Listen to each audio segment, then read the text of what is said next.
Our student involvement number literally quadrupled this year. And then just last month, we saw 100 students say yes to an invitation to follow Jesus. I don't think I've ever witnessed revival, but I feel like maybe I have this year. This is the story of 100 Greek IV students saying yes to Jesus in one night. And it's also the story of one Greek IV alumna saying yes to Jesus almost 30 years ago. We're taking another short pause before our next long-form series to zoom in on some of the cool work that God is doing through InterVarsity Focus Ministries. And as you've already sorted out, I'm sure, on this episode, we are highlighting Greek InterVarsity. We're joined by Kristin Dalton, a Greek IV alumna from Indiana University, who is also on staff with Greek IV at Indiana University. And she's going to share a story of God's faithfulness that spans decades and how she is still seeing the fruit of her yes as a college senior today. Just a couple notes before we start. This conversation comes from an episode that aired on our other alumni podcast, InterVarsity World Changers. If you'd like to hear the whole story, you can find a link to that in the show notes. Also, because that conversation is so much longer than we have time for here, you'll hear me pop in halfway through to give an abbreviated version of the story that connects Kristin's student experience to her amazing experience this past spring semester on staff. So, with that in mind, welcome to After Four, your podcast for navigating life after graduation. I'm your host and guide, John Steele, and this one's for you, alumni. Kristin, welcome. Thanks, John. It's so good to be here. Thanks for inviting me.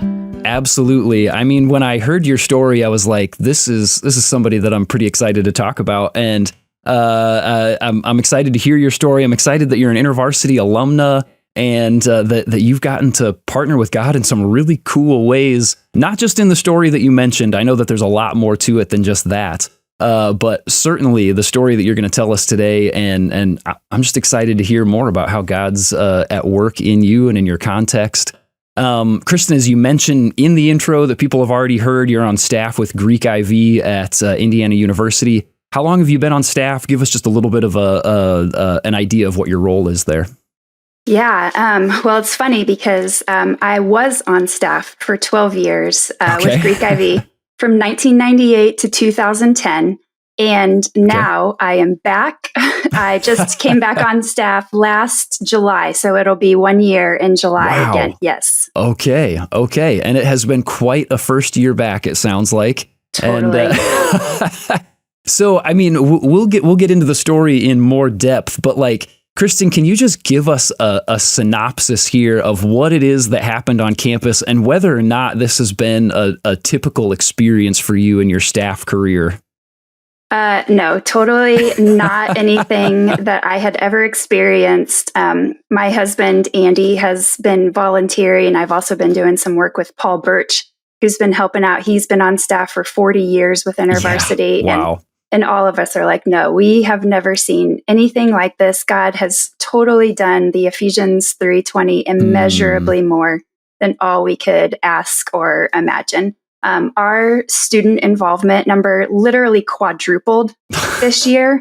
And then just last month, we saw 100 students say yes to an invitation to follow Jesus. So I don't think I've ever witnessed revival, but I feel like maybe I have this year.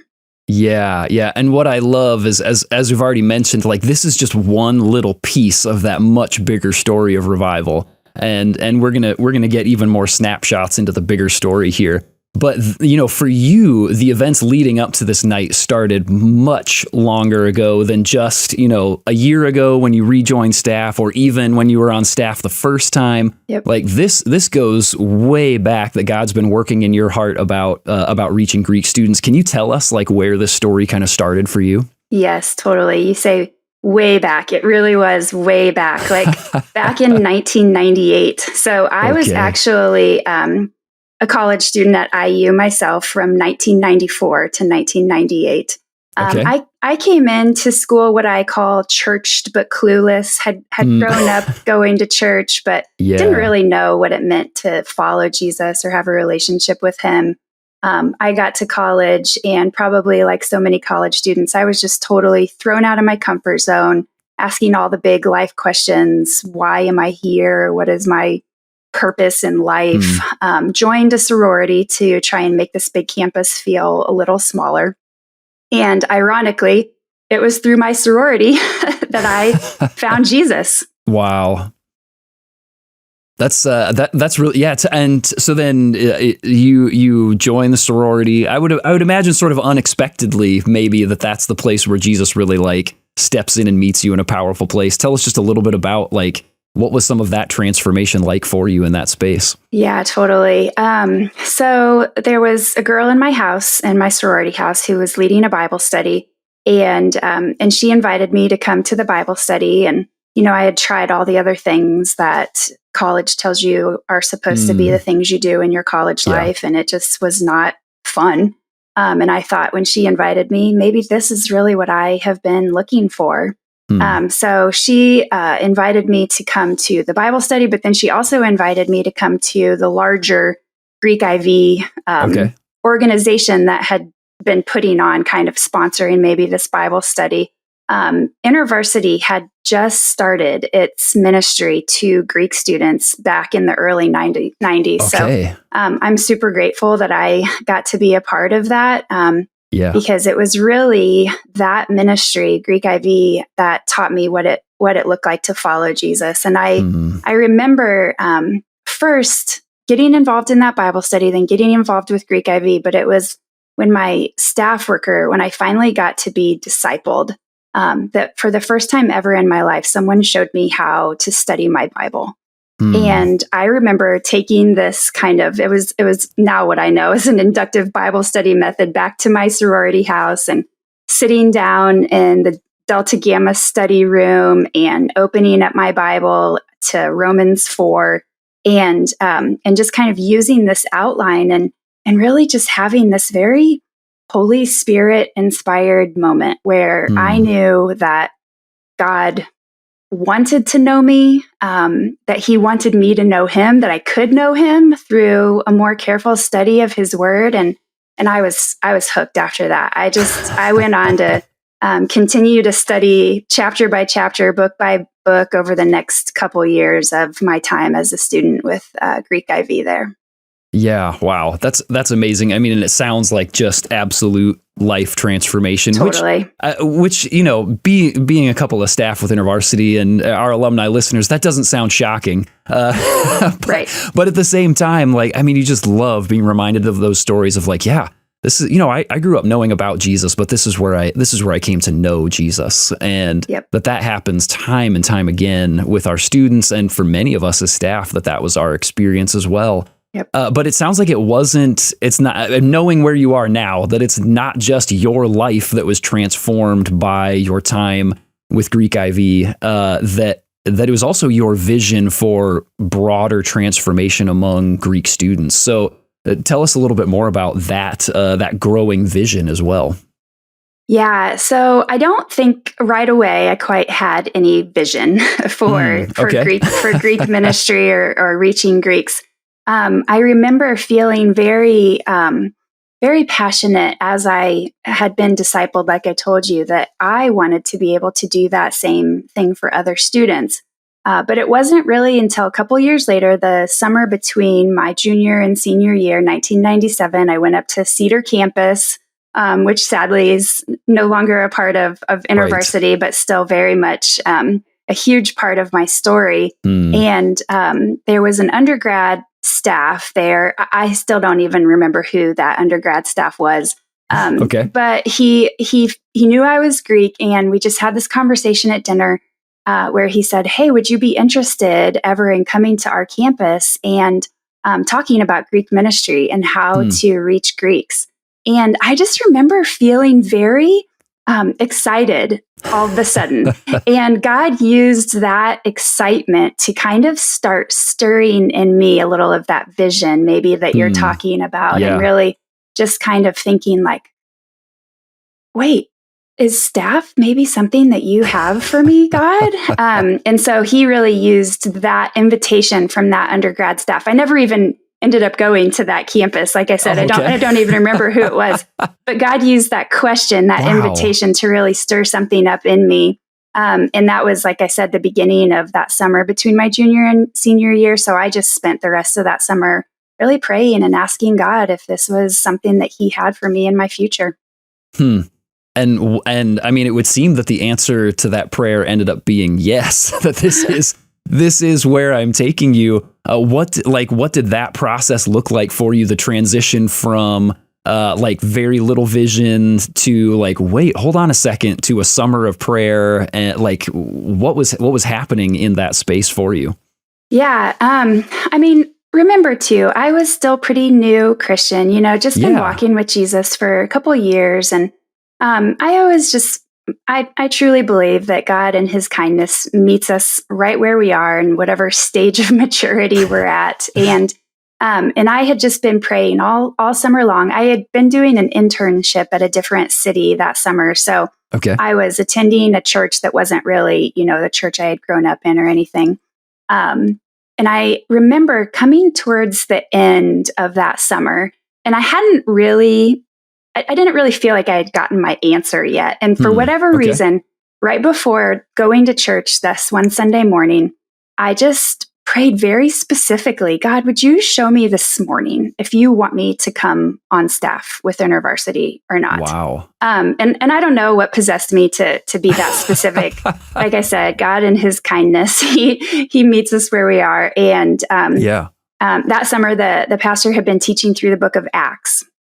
And at the end of his sermon, he said, I've run out of time. I only have time to give one of my application points, but that application is, how do I know if God wants me to go into ministry or not? Oh, wow. Okay. Yeah. I was like on high alert at that moment. I felt like the spotlight had been like on me, and I was like, he's talking to me. This is God speaking to me. But I continued to just listen to everything he said about how do I know? And everything that he said just felt like complete peace and confirmation from God that, yes, this is what I have for you. You can rest assured and walk in that assurance that this is the next step I have for you. Man, that is amazing. There are times in my life when I feel uncomfortable sort of making those requests to God of like, okay, today, because I think in general I want to work on God's timeline. Yep. But it is interesting, those spaces that sometimes we just step in and say, God, what about today? Could today be the day that I get an answer for this thing that I've been seeking after? And I wonder how often God really is just waiting for us to be like, would you just like you would ask your parent for, can I have a little extra cash to go to the movies with my friends or something like that? I've been asking all summer, maybe today, can I have it? Could you give me an answer today? Yes. It is amazing that sort of the persistent, those prayers of persistence and still having like expectancy, even if it's not expectation necessarily. And saying like, man, I believe that maybe today could be the day. And then there it is that if anything, maybe it was the Lord prompting you to pray that prayer just so that you would be aware for when the time came along. Yes. Yeah. Because in those moments in the future, then when I would maybe doubt, it was so much easier to go back and remember, no, this was a very clear yes from the Lord. Yes, absolutely. I love that you bring that up because I feel like I keep being reminded in this season remembering God's faithfulness in the past when we're in dry seasons and saying like, I know I've heard God's voice. He has led me before. I feel like I'm not getting any direction right now, but I trust that he will lead me again, or is leading me in ways that I just don't recognize right now. Yeah. Yeah. Don't forget to remember. Yes, absolutely. Don't forget to remember. Yeah. That's awesome. All right. Let me jump in briefly and connect just a few dots here. At this point in her story, Kristin joins staff with INTERVARSITY on a mostly part-time basis as she and her husband start building a family together. At the end of 12 years, she wraps up her time on staff to focus more fully on her family and also to explore a few different part-time job opportunities. Fast forward then all the way to 2023, the Greek INTERVARSITY chapter at IU is without a campus staff and is just not doing well at the time. And Kristin and her husband are asked if they would be interested in volunteering with the chapter. They, of course, say yes, and over the course of the next year and a half, they work hard at regrowing a healthy chapter and very quickly start seeing significant growth throughout the Greek ministry at IU. Kristin also returns to staff at this time. One of the events that they start hosting on campus is a monthly all-Greek gathering, and each event is so well attended that it's standing room only. Kristin is about to tell us about the moment leading up to the April All-Greek Gathering where we see this major movement of the Spirit among everybody who's there. But first, what's a good story without a little bit of drama? So let's jump back in right here. And the April Gathering that's the one that brings us to the story that's brought us all together here. Yeah. And we're about to tell that story in more depth here. Everybody's just like, I continue like leaning over the top of my microphone as you're sharing this. If people are watching on YouTube, they can see me slowly like getting closer to the screen, and then I have to sit back because I'm just like, oh my gosh, here we go. We're getting closer. Before you tell that story, though, let's just introduce one moment of drama here, because I know that there's something that just like goes wrong right before this April gathering. Tell us that story, and then we'll get to the moment that we've been waiting for. Oh, yes. It wouldn't be complete without that moment of drama. Exactly. So just to let you know, the February All Greek Gathering, we had no idea what to expect. It was our first one. We were meeting in a sorority house, and, we're kind of asking, what's your capacity to hold us? And our All Greek Gathering coordinator, Abby, she had said, how many people are you expecting? And I was like, 75, maybe 100. And my husband was like, that's probably a little much. But, we were trying to figure out like space. And 110 students showed up. Like literally, we were sitting on the stairs that go down into the living room of the sorority house. And guys were bringing in dining room chairs from the next room to have more seating. So when we got to the March All Greek Gathering, we set up 100 chairs. 180 students showed up. What? Yeah. So these All Greek gatherings, like you said, they had been just growing like crazy. So Paul was the one, Andy and Paul and I had been sharing the teaching at these All Greeks. And so Paul was up in April for our April All Greek Gathering. Okay. And he had said to me, Kristin, I just have this sense that the students need to hear the gospel and have a chance to respond to it. And I was like, you are absolutely right. Like of all of the students, these 180, what would we say? Like there's probably at least 50 of them that aren't really followers of Jesus. So let's give them an opportunity. Yeah. So we shared that with our leadership team. We shared that with our chapter ministry leaders. We kind of advertised it as such, like, hey, we'd been teaching them how to share their faith, but here's an easy way. You can just bring your brothers and sisters and Paul will do it for you. Yeah. And we had response cards made up where we just agonized over the wording of how we were going to do that, because it seems like those moments where you make an invitation to follow Jesus for whatever reason, there's just so much confusion that seems to pop up. So we agonized over the wording. And so back to then the drama. We were meeting at a sorority. I have two social media girls who are phenomenal. Nice. We'd already advertised it on our social media where we were going to have it. These gatherings happen the first Tuesday of every month, and the Monday before, the leader of the sorority that's supposed to host us calls me in just tears, so upset. And I was like, what's wrong? I could barely understand her. And she said, the house board told us we can't meet here because we're too big and we're a fire hazard. Wow. And I was like, okay, that's all right. There's 50 other chapters. We'll find one. Don't worry. Just trying to put her at ease. And in the back of my mind, I'm thinking, okay, at this late stage, we need a fraternity because they don't have quite the stringent rules that the sororities do. And it's not even quite 9 o'clock in the morning yet. So I text our Fiji leader, Nick, miracle that he's even awake before 9 a.m. And I'm like, Nick, how would you like to host 180 Greek students at Fiji tomorrow? And he's like, check in with my chapter president now. I'll get right back to you. And within a half an hour, we had a new location. Our social media girls had made a new graphic. And what that did was it actually served to only fire our leaders up more, because they really felt like this was kind of an enemy ploy.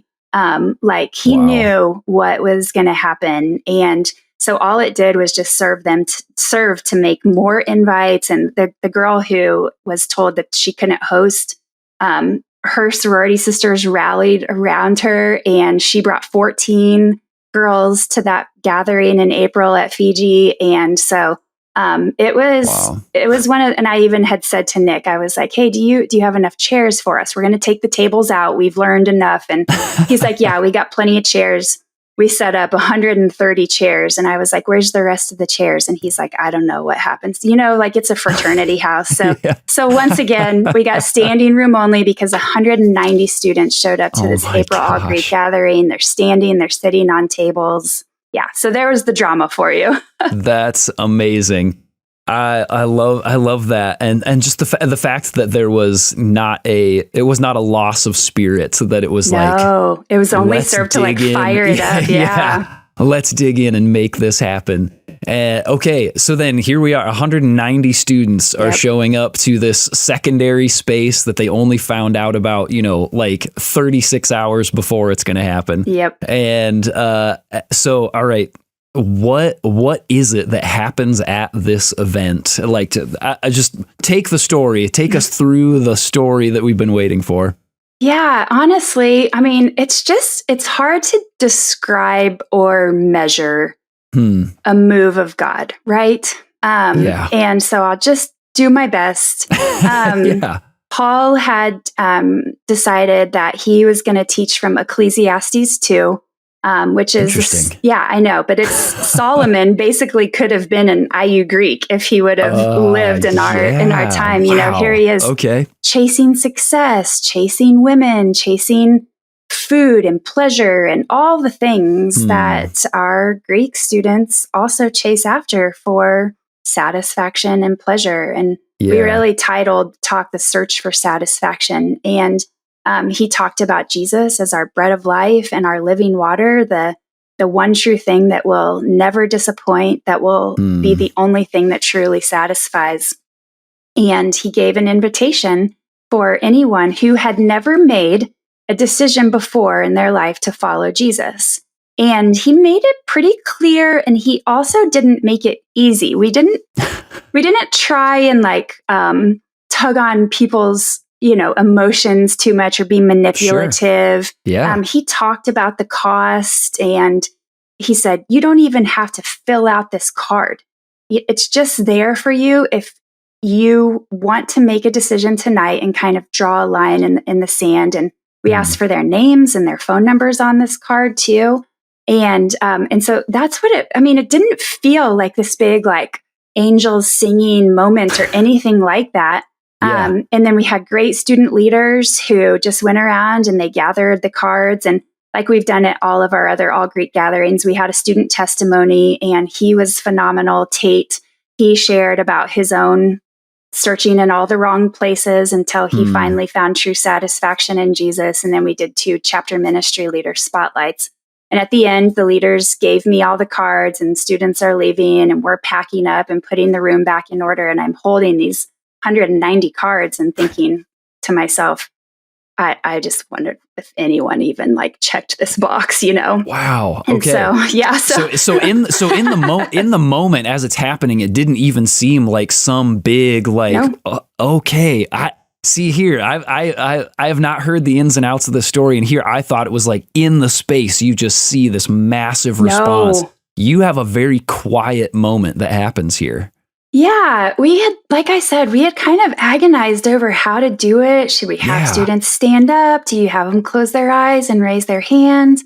But like I said, we just really wanted it to be a moment where they could do something in private quietly, but then give us their name and number so that we could follow up with them. Yeah. In hindsight, maybe I would go back and do some things differently or word something differently. I don't know. Like I said, it's just hard to know. But I started to take a look at those cards, just peeking at them as Paul is like packing up his sound equipment. And the first 3 I look at had all checked that first box. And I was like, oh my gosh, they responded, Paul. And he was like, okay, well, when you get home, will you just let me know as soon as possible? So yeah, I Zoomed home. It's like, I don't live there on campus, so I commute. So it was those cards were kind of burning a hole in my bag. Absolutely. And Andy had been there. So I was like, all right, I want you to count these cards. And then I always like to go through and count like who all was there at the All Greek gatherings. And so he just starts counting them. And he looks up and he says, 111 students checked the box that they wanted to follow Jesus and trust him as their Lord and Savior. My goodness. And I was like, are you kidding me?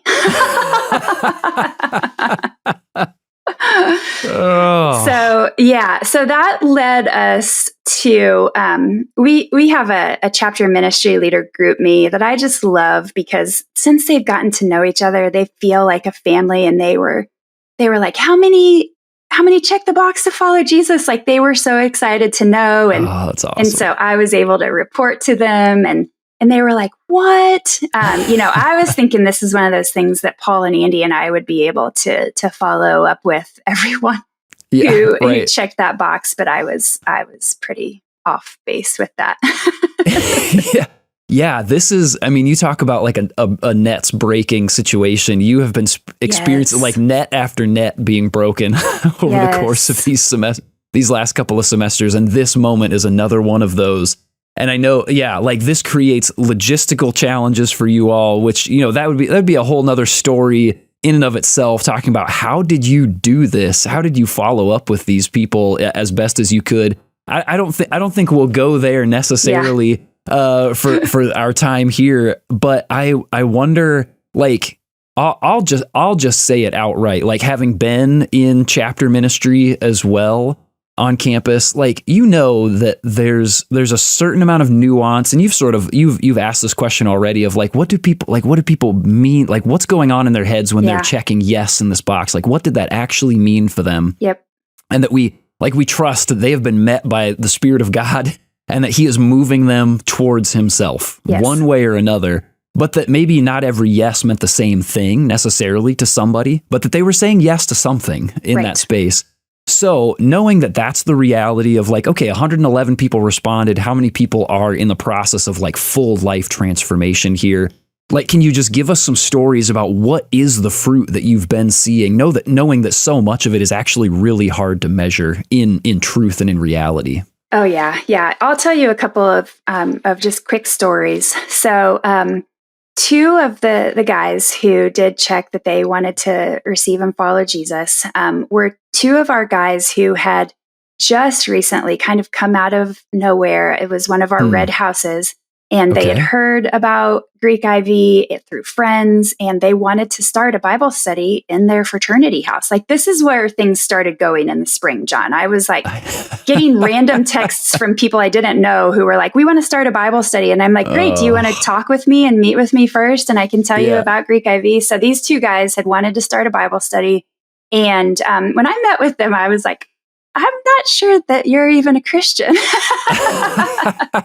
But that's all right. Listen, just open up the scriptures, discuss what you see about Jesus. That's totally fine to do. And then I handed them over to Andy, because Andy and Paul kind of split the discipleship of our men leaders. Okay. And then I disciple all the women leaders. And so I said, Andy, these 2 guys are starting a Bible study in their fraternity. I'm not sure they're following Jesus or not, but you can discuss that with them. So they checked that box, and so it just gave Andy the opportunity when he met with them the next week to say, hey, we had a great night, at Fiji last week, and you guys tell me about this. And so long story short, in that moment, he got to pray with both of them to receive Christ, and they were fired up afterwards. And one of them is coming to summer retreat next week. And I just was so, and then another quick story. we had so many students that came to know Jesus through their chapter ministry this year, which was phenomenal. One of those, but actually both, there's one girl and one guy that I'm thinking of in particular. I loved that on their response card, they wrote, "I've already made this decision," or "I'm already following Jesus." Yeah. And to just see that assurance that they have, and be able to kind of voice that and know where they stand with him was those were just a couple of stories that really warmed my heart. And at the end of the year, we had to turn in our annual field report by April 30th. We ended up reporting 67 decisions for Jesus after all of our follow-up. But even after I turned that AFR in, John, I had two guys say, "Oh, hey, we need to add somebody else. I just had coffee with somebody else this morning who said they want to recommit their life to Jesus." So, I mean, it's just continuing. The fruit is just continuing to be born. Yes. Wow. I love that so much, Kristin. And I'm thinking back even to, when you were a student, that even then, God knew. He knew what was going to be happening in April of this year. And he's like, "Kristin, you have no clue what I am inviting you to do. You have no idea, but it's coming. Will you say yes now? Because down the road, holy cow, you're going to be so psyched that you said yes." Yeah. Gosh, I'm kind of glad that he doesn't give us that whole big picture at the beginning, but man, is that just really incredible to think about.